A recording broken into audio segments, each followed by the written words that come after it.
5 días, el valor de la vida post cosecha no está durando 7.5 días con el cubrimiento en post cosecha. Entonces también es otra de las oportunidades claras para pues, hacer uso de las nanopartículas de plata en la cosecha de este ciclo. Porque de cierta manera hace que no se ablanden muy rápidamente las paredes celulares y trata de conservar en un poco más de tiempo dichas paredes y no sufran problemas de patógenos que puedan generar pues, ese ablandamiento, como pues, algunos patógenos como botritis o como Rhizopus stolonifer se presentan, ¿no? Cuando no se tienen este tipo de protección, capas a base de nanopartículas de plata. Tengo entendido que también ya se utilizan flores de exportación para paso de algunas liliáceas hacia Estados Unidos. Algunos productores utilizan estos compuestos a base de plata para que tengan mayor vida de ¿Hay algún comentario más? En el chat aparecen los dos comentarios según cuánto cuesta el nanofertilizante. ¿Cuál es el costo? Pues generalmente nosotros estamos obteniendo este producto de una empresa que se llama Nanobio, que se encuentra en la frontera norte de nuestro país, en lo que es el Centro de Biotecnología de la UNAM, que está asociado con una empresa, y justamente nos venden a 30,000, un frasquito a 30,000 partes por millón en alrededor de 3,000 pesos. La ventaja de todo ello es que nosotros no utilizamos concentraciones a 30,000 partes por millón, sino, como se dieron cuenta, en bajas concentraciones, que esto quiere decir que justamente ese frasquito nos daría oportunidad para hacer muchas aplicaciones. Sí, gracias. De cualquier modo, yo me quedo con la duda, como decía el profesor. Hay una acumulación de este producto que después el consumidor lo va a comer. Entonces, hay gente que le gusta mucho la fresa, hay una dosis óptima, o qué va a pasar, o si tienen información al respecto, qué sucede en el ser humano al consumir este producto de plata.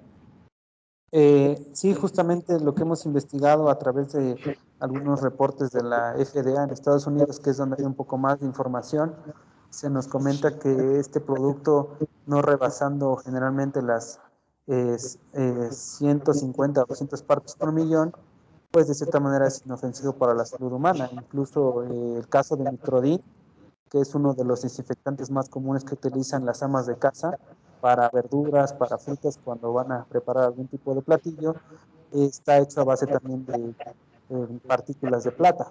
Entonces, a bajas concentraciones es inofensivo este producto para la salud humana, y destacando que también al no tener esos productos comestibles, alta concentración de polivinilclorridona, son fotosensibles, es decir, sensibles a la luz y se degradan rápidamente. Muy amable, Israeli, agradecemos su participación y un aplauso. Vamos a continuar con Joaquín David Castañeda, con su tema de selección de variedades de caña de azúcar, la fase semicomercial y comportamiento agronómico en fase de semillero. Adelante. José. Hola, buenos días. Bueno, yo les voy a presentar el tema de investigación, parte de mis avances. ¿Cuál es?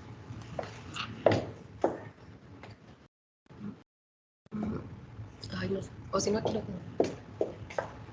¿Cómo se llama? ¿Gestión naranja? Era caña de azúcar. ¿Dónde? ¿Ese? Sí.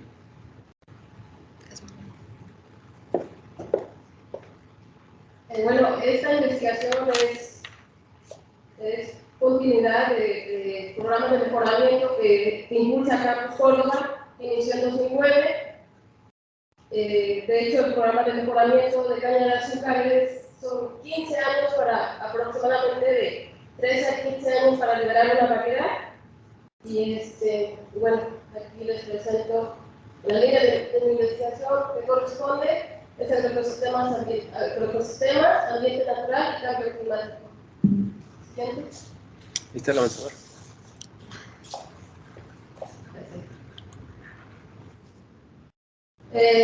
Bueno, lleva una introducción, la problemática, materiales y métodos, resultados, conclusión y las perspectivas.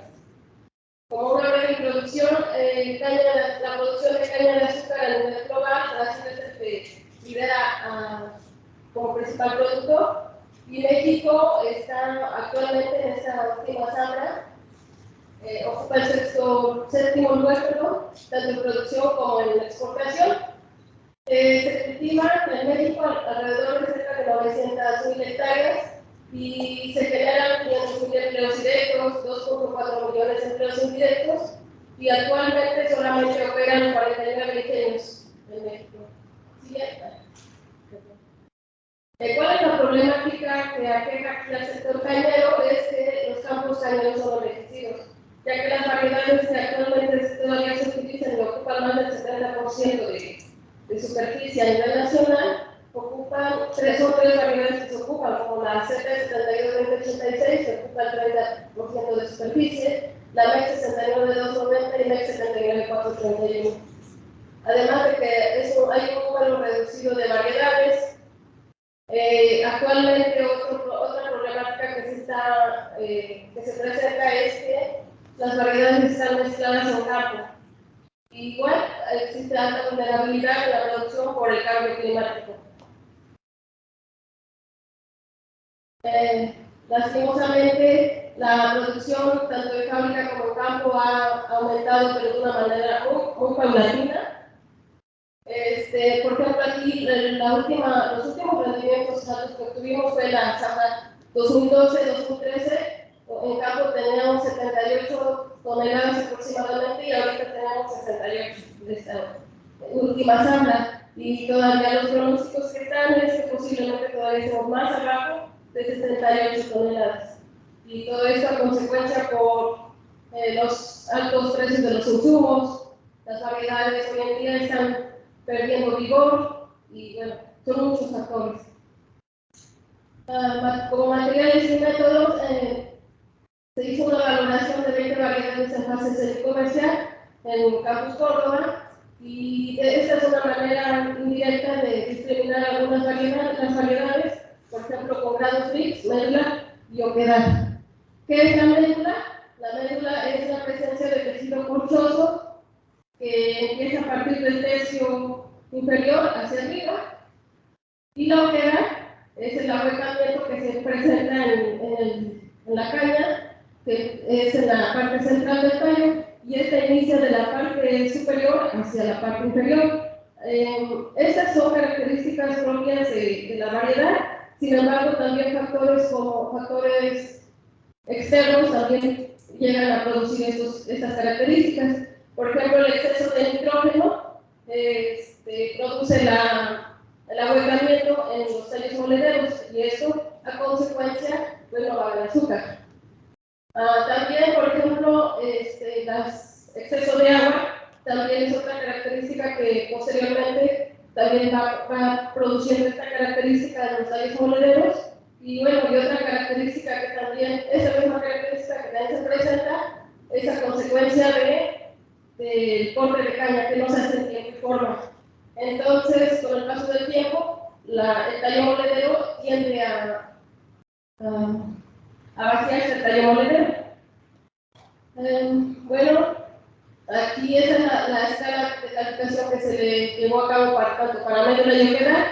El número 1 es ausente, es decir, que no tiene ninguna de estas dos características. Poca, regular, abundante y muy abundante.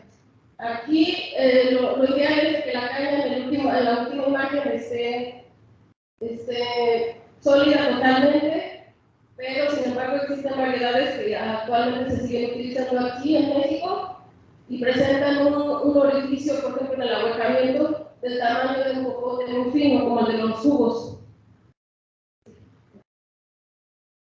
También parte de esta investigación es continuar con la última fase del programa de mejoramiento, en este caso la fase de base en hielo, y aquí solamente se están evaluando germinación y altura de tallos molederos. Germinación abarca de los 30 a los 60 días y el macollamiento de 90 a 120 días. Las otras dos etapas fenológicas todavía están en proceso hasta que se cumpla el ciclo de lo que llevamos en proceso.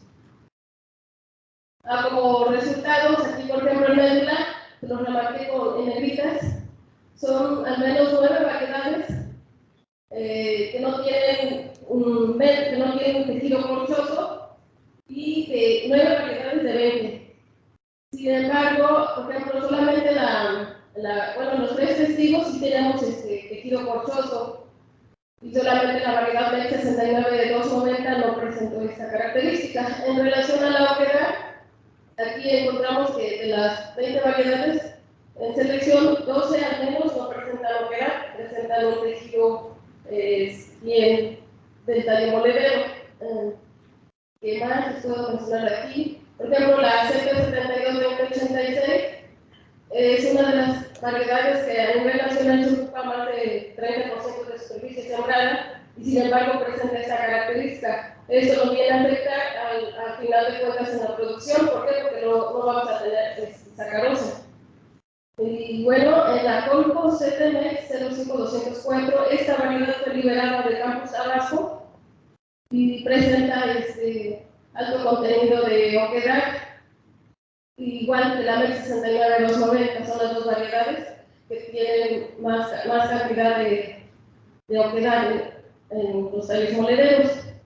Esas son características no deseables en la producción y por lo tanto, de esta manera se tuvieron que eliminar dentro del programa de mejoramiento. Son variedades que tuvieron que eliminarse. Y de estas características también se toman en cuenta los grados RIX. Por ejemplo, aquí las variedades casi todas están arriba de 20 grados RIX, perdón. Solamente tenemos 3 variedades que están arriba de 20, tienen 23, 22 y 22 grados RIX, a comparación de los testigos, que solamente la CP72-2086 llegó a medir 24, a comparación de las otras. Esto fue solamente a los 12 meses, porque es ciclo plantilla. De hecho, el ciclo plantilla pues tiene que pasar más tiempo. Pero hasta estos 12 meses es lo que lleva de concentración de sacarosa. Bueno, tan solo con médula, oquedad y grados RIX, estas características se consideraron para la eliminación de las variedades que no pueden continuar a la siguiente fase de evaluación. En relación a la fase de pruebas de semillero, que es la última fase, que está pronta para liberarse, aquí encontramos que al menos 5 variedades están superando a los testigos en cuanto a germinación. La germinación es una de las fases fenológicas muy importantes porque de ella va a depender la cantidad a cosechar. Entre menos tallos molederos se tenga, pues el rendimiento va a ser bajo. En cuanto a altura de tallos molederos, igual aquí encontramos que 5 variedades superan a los testigos y superan a los testigos, y la CP72-2086 es la que menor altura tiene a comparación del resto de las variedades. Manera de conclusión, por ejemplo, en la primera parte es de que las 20 variedades que están en fase de prueba comercial, al menos 11 presentaron características con BRICS, médula y oquedad deseables para la producción, a lo cual de aquí partió la siguiente fase y solamente pasaron 11 a la siguiente prueba. Y en relación a la fase de semillero, se tiene con la evaluación de germinación y macollamiento, se tiene al menos de un acercamiento sobre cuál es la uniformidad y el ritmo de germinación, así como predecir el rendimiento teórico o la cantidad de tallos molederos que se presentan en estas dos etapas. Y bueno, de ellas van a depender las demás etapas fenológicas para tener una cosecha exitosa. Aquí, por ejemplo, también se encontró que 2 variedades en esta última fase tienen una germinación y un apoyamiento negativo, porque presentan tallos molederos muy pocos a comparación de las demás variedades, y eso es malo. Entonces, posiblemente aquí se tienen que eliminar estas 2 variedades. Y solamente entonces las perspectivas es de que de las 11 variedades que están en fase de prueba semillero, solamente van a pasar 11 variedades a la siguiente fase.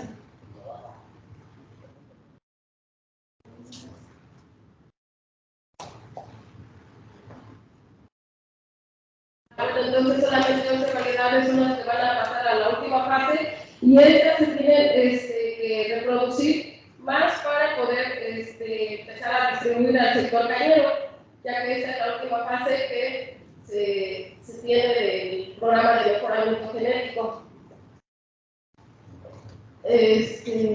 Y bueno, es todo de lo que les puedo presentar de mi investigación. El programa de mejoramiento inició con más de 60.000 líquidos en 2009 y actualmente de esos 60.000 solamente han quedado 11 de evaluación y posiblemente dentro de las perspectivas con los resultados que se tienen solamente puedan liberarse 9. Eso. Gracias. Si tienen algún comentario o una pregunta. Pero es increíble esta aportación, entonces, ¿sí? 60.000. Sí, es que se les inocula virus del mosaico, roya, carbón, entonces de esos 60.000, ahí está el resumen al final, es un resumen de todo el programa de mejoramiento. De 60.000 pasaron solamente 4.420 aproximadamente, y de esos pasan, conforme va avanzando el programa de mejoramiento, también las características que se van evaluando cada vez se vuelven más complejas. Al inicio nada más fueron las enfermedades emergentes y actualmente ya son rendimientos, la producción en fábrica, y ahorita también se está evaluando la maduración. ¿Puedo tener una pregunta? Sí, gracias.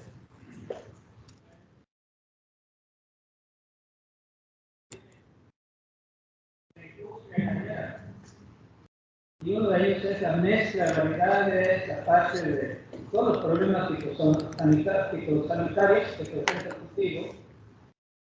Y nos están hablando de ciertos materiales ya sobresalientes.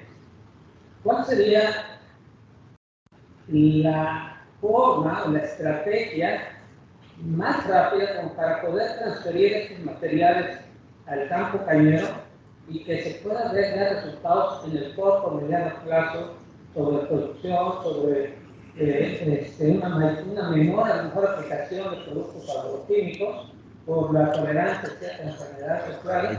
¿Cuál sería esa estrategia ya pensada? Sí, la estrategia que ahorita se tiene es, de hecho, sí nos están ganando ya los productores porque ese problema ya se presentó en muchos que tienen rendimientos hasta de 40 toneladas por hectárea, cuando realmente los otros países están arriba de 120 toneladas, ¿no? Entonces, ¿qué pasa con nosotros, al menos aquí en la zona de Veracruz? Ya nos llegaron a pedir semillas precisamente para retomar, para cambiar esos campos cañeros y aumentar sus rendimientos. Lo que nosotros les dijimos ahorita, se sembraron 20 metros más aproximadamente por cada surco, son 6 surcos por cada variedad, y se les dijo que pues, tendrían que esperar por una parte. La otra es hacerlo por micro, pero siento yo que es un poquito también más tardado. No tan tardado, porque es a corto plazo para cambiarlas ya, pero por ejemplo ahorita no son las fechas, ahorita estamos abril y mayo, pues es la época de calor y se estresa más la planta. En cuanto a lo de los insumos, para reducir los insumos, lo que mencionaba, nosotros de hecho ahorita lo del programa de mejoramiento, en la medida de lo posible no se está aplicando fertilizantes. De hecho, hasta las partes estructurales, lo que es limpieza de parcelas y demás, se hace manual. No se hace con un agroquímico para no alterar las características fenológicas de la caña de azúcar. Y se adapte, ¿no?, a las condiciones que hay.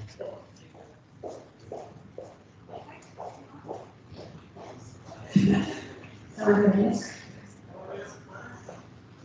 vamos a continuar con Víctor Hugo, si usted tan amable. Buenas tardes.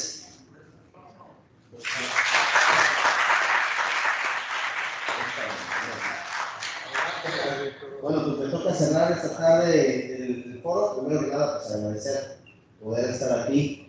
Pues bueno, les voy a platicar un poco de mi proyecto. Es evaluación de disposición de uso de TICs para adquirir productos en mercados de ciclo corto. Entonces,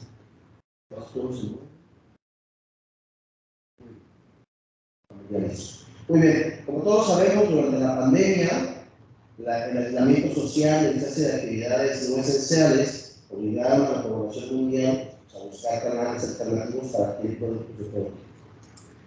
Y como era de esperarse, las tecnologías de la información y la comunicación, también llamadas TIC, pues son una herramienta que pudo solucionar esta situación. En México, especialmente,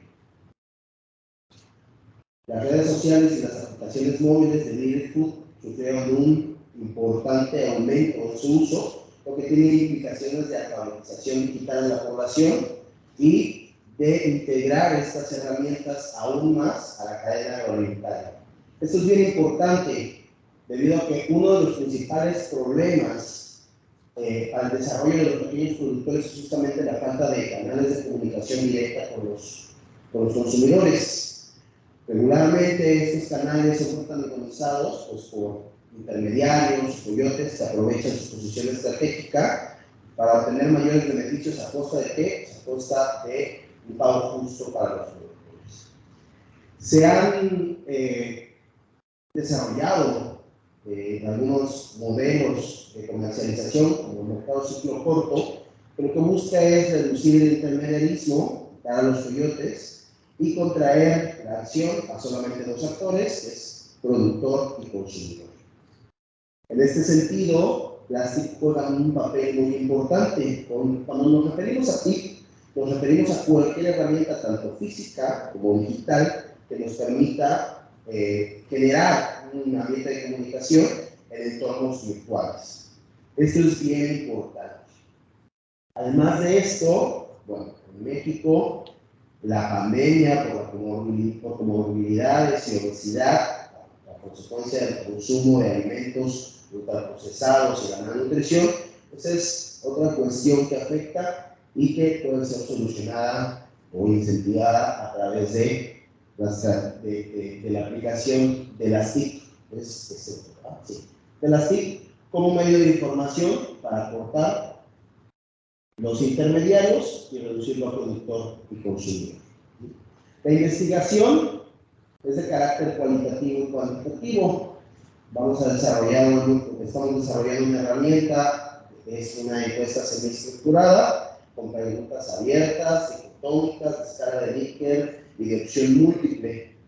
El objetivo es evaluar la disposición de uso de las TIC en los consumidores para adquirir productos frescos y frescos procesados directamente con el productor a través de mercados de ciclo corto. La encuesta se divide en 5 secciones. Podemos ver aquí: análisis socioeconómico, análisis de consumo, uso de aplicaciones móviles antes, durante y después de la pandemia, disponibilidad de pago por productos frescos y frescos procesados locales, productores locales, y la disposición de uso de aplicaciones móviles en mercados de ciclo corto.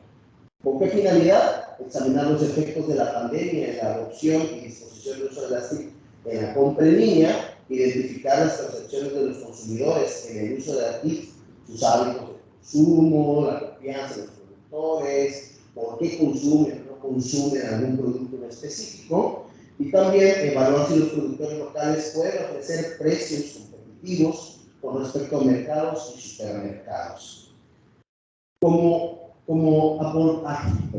El área de estudio es la zona conurbada de la República del Río, seccionada en 4 sectores, como se puede ver aquí. El muestreo se hará de forma estratificada. Vamos a aplicar una ecuación para ajustar la cantidad de muestra por cada sector.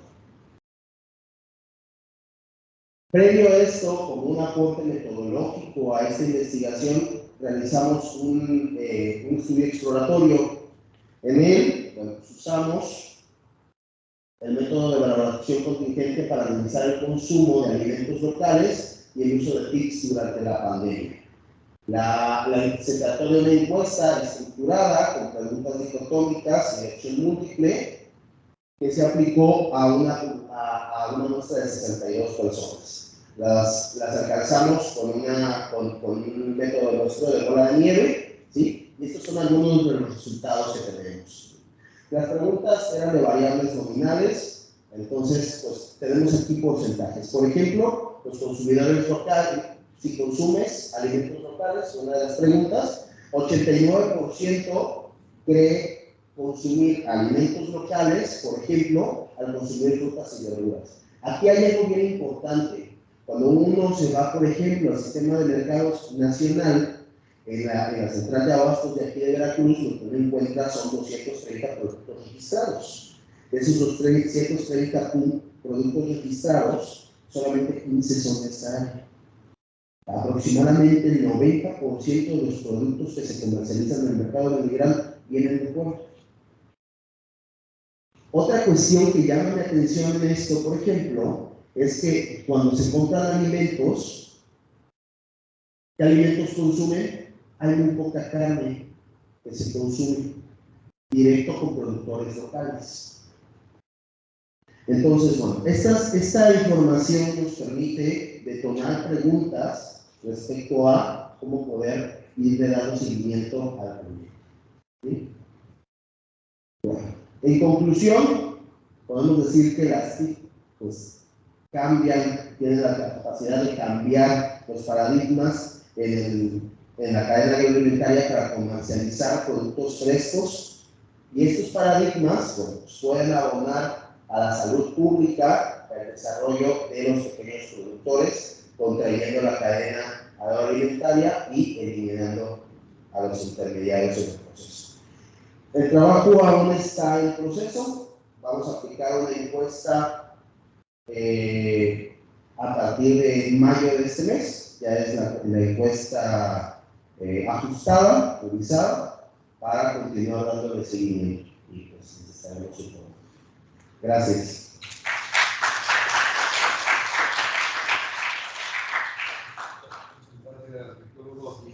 En caso de que tengan algún comentario, pregunta, por favor.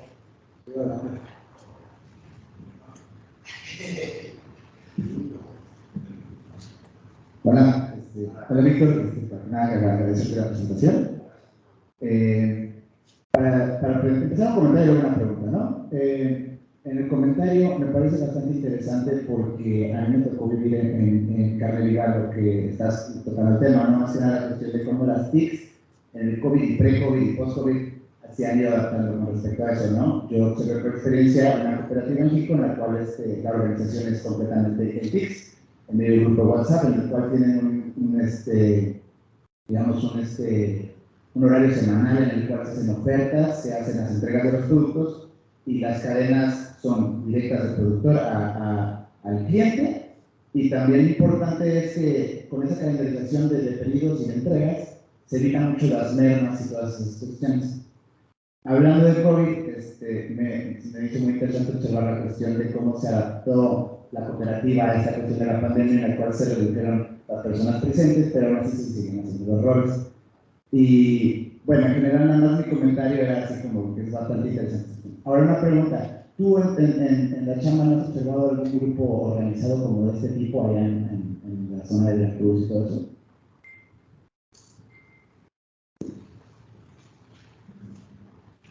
Bueno, pues hay varios grupos que realizan estas actividades en la zona de Córdoba, en la zona de Jalapa, aquí en Veracruz mismo.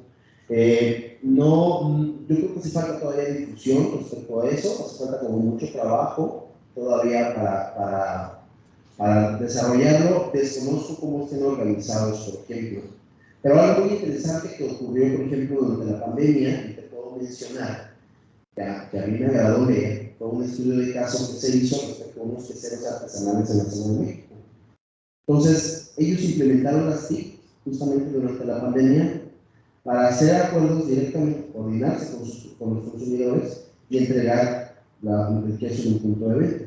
Lo interesante de esto, por ejemplo, es que como muchos de los productores queseros ya eran mayores y no tenían tanta alfabetización digital, los nietos y los hijos participaron en el proceso. Entonces, de alguna forma, también esta generación nueva, que no estaba inmersa dentro del proceso de comercialización, se integró también. Yo creo que es algo muy importante. No sé si eso es ahorita pregunta. Okay.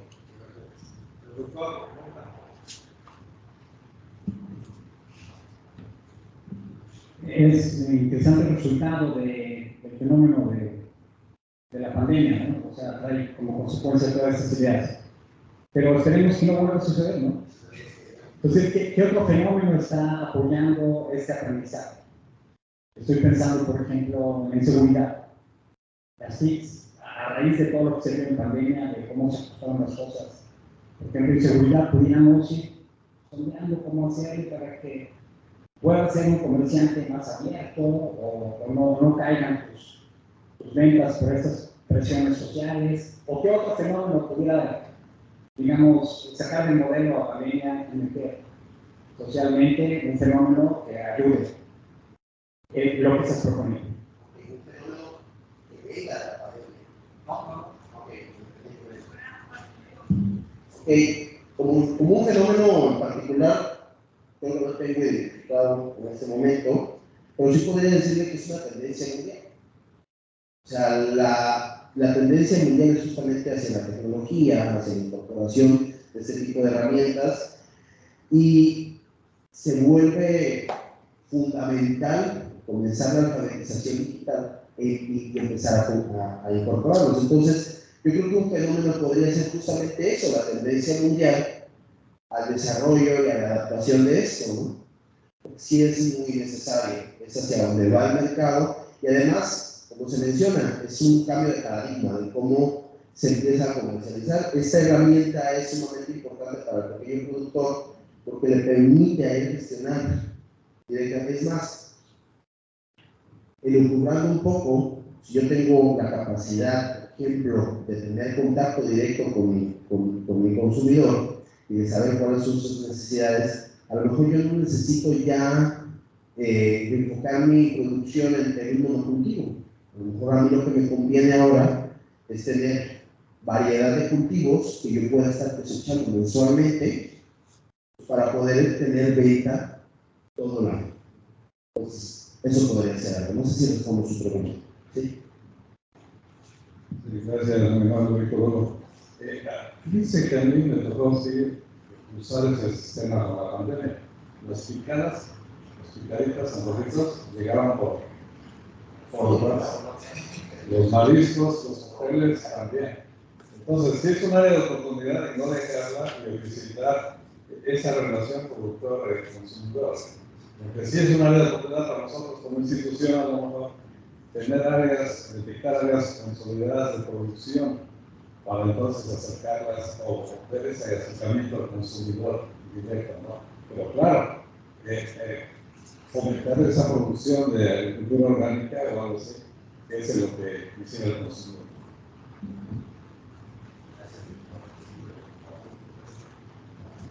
Sí, gracias. Una felicitación, Víctor, por este trabajo, esta orientación.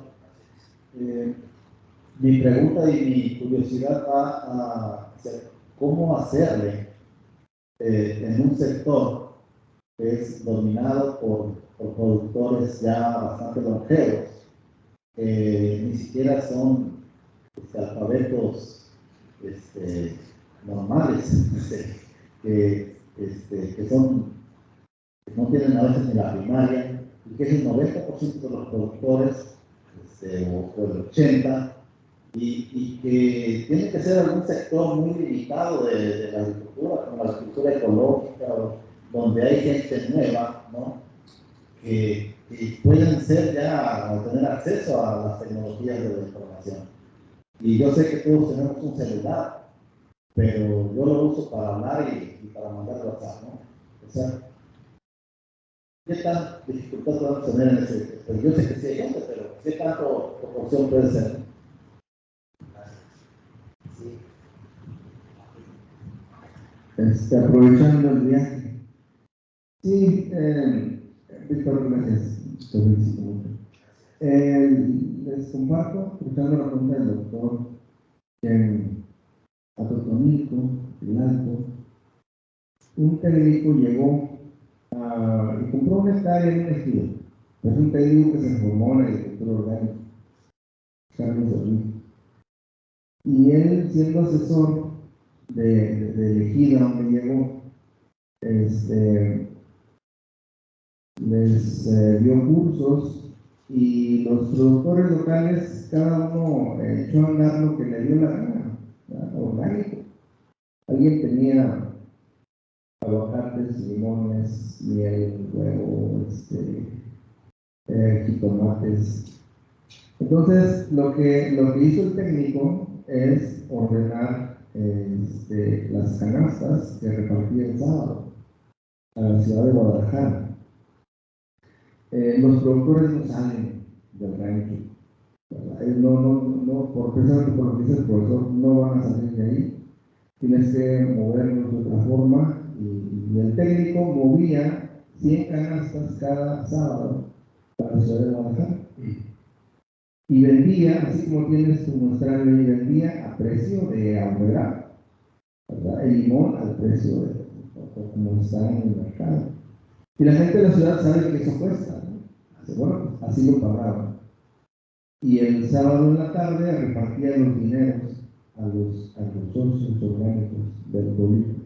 Y cada año se organizaba una visita al rancho. Se traía un camión con los consumidores, con las señoras, quien quisiera, y se organizaba un día de campo para que vieran dónde estaba lo que consumían, porque todo era fresco y tenían estándares que el técnico les había indicado en sus cursos.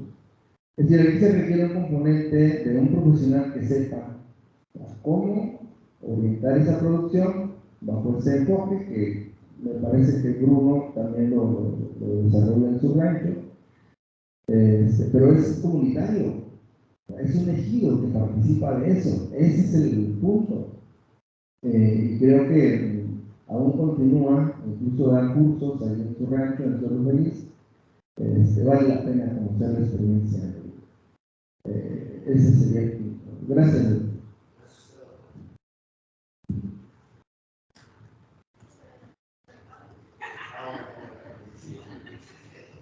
Muchas gracias, doctor Gustavo, por ese aporte. Efectivamente, doctor Pablo, gracias por su pregunta. Sí, hay muchos retos. Hay muchos retos, por ejemplo, la disposición de Internet en las zonas rurales es mucho menor que en las zonas urbanas.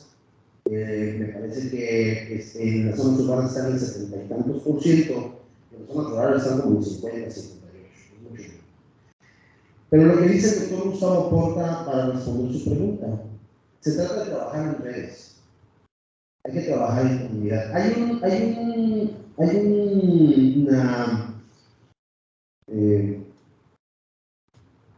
un conjunto de productores, se llama Tosepan Totoconisque, supongo que varios por aquí lo ubican. Es una organización de pequeños productores, sobre todo cafetaleros, de Puebla, que tiene 44 años de existir. Ellos se organizan de forma interna. Entonces, de ahí hay productores, invierten, por ejemplo, en que los hijos de los productores salgan, se eduquen, se tecnifiquen, etcétera, etcétera. Muchos regresan a aportar dentro. Ellos dentro tienen un comité que decide. Dentro se organizan muy bien. Para afuera buscan capital. Ellos mismos acopian su producto, ellos mismos lo comercializan, ellos mismos lo transportan. Incluso tienen cafeterías en México, Guadalajara, que pertenecen a la organización. Entonces, yo creo que esa sería una forma de lidiar con ese bache, que es justamente la edad, integrar a distintas generaciones y cada quien tenga un rol. Si yo sé usar las TIC, pues entonces yo me encargo de la comercialización, yo me encargo de la mercadotecnia, yo me encargo de todo esto, pues otra persona se dedica a producir. Por ejemplo, es bien importante poder tener un seguimiento de dónde viene lo que estoy consumiendo, cómo se está produciendo, en qué condiciones está, Y también eso puede ser un área de oportunidad. Los viajes turísticos, vamos a ver, para que tú sepas de dónde estás saliendo. Yo creo que se podría hacer una forma de sortear esto, que haya personas ya de avanzada edad que no estén familiarizadas, pues integrar allá a la comunidad, ¿no? No sé si respondo su pregunta. Ok. Bien, llegamos a la etapa final del día de hoy. Agradecemos mucho a... Gracias, doctor. Continuaremos mañana con otros temas también de suma importancia. Y todos, como podemos ver, antes se decía, es que lo que hacemos es todo, y es mucho. Entonces, lo que hemos tenido ha sido muestras, porque imagínense que se presente todo, va a ser interesante. Realmente una semana se llevamos a la próxima, y dejo ustedes con ustedes a la doctora. Agradecemos al doctor Octavio por su participación como moderador.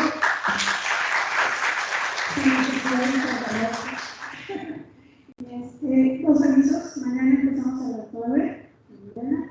Tenemos una conferencia muy interesante con el doctor García Winder. Y el otro aviso es que circunstancias de participación que les vamos a enviar por correo, probablemente mañana por la tarde. ¿Okay? Gracias.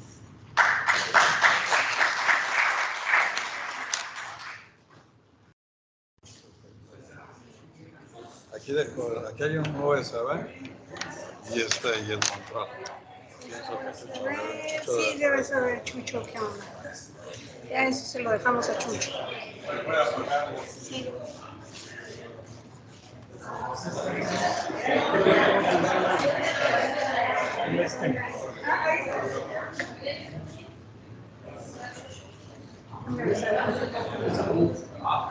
¿Se lo pagué?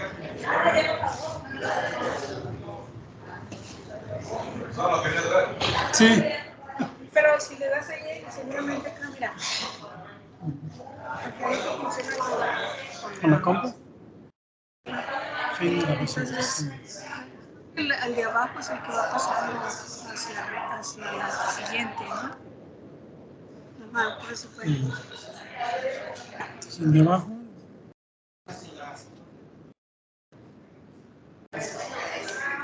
Y Luego se se congela. señala, ¿no? Ajá.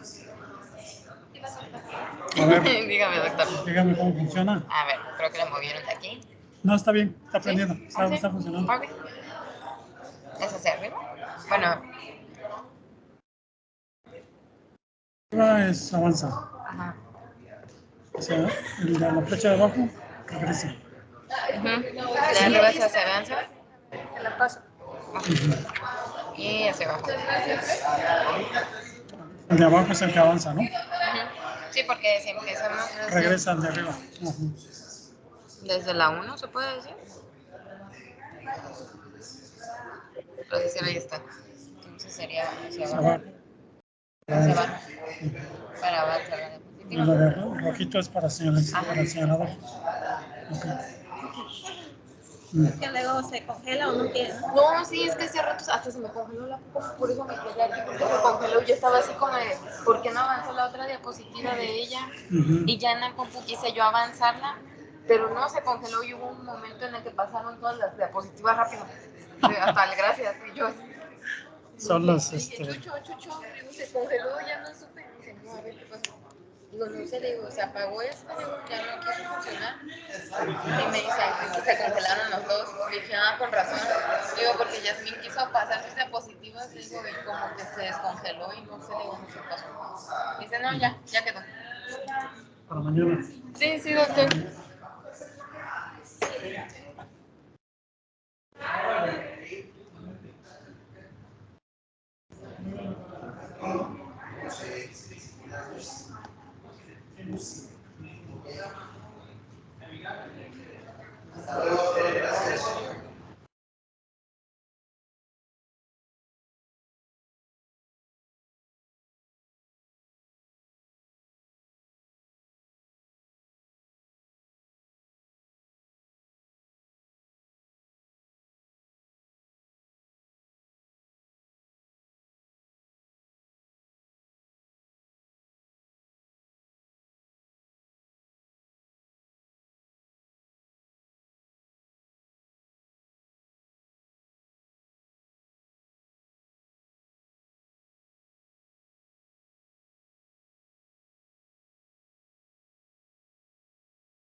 Sí, no se ha terminado la grabación. A ver, déjame ver. Si aquí la puedo quitar. Ya.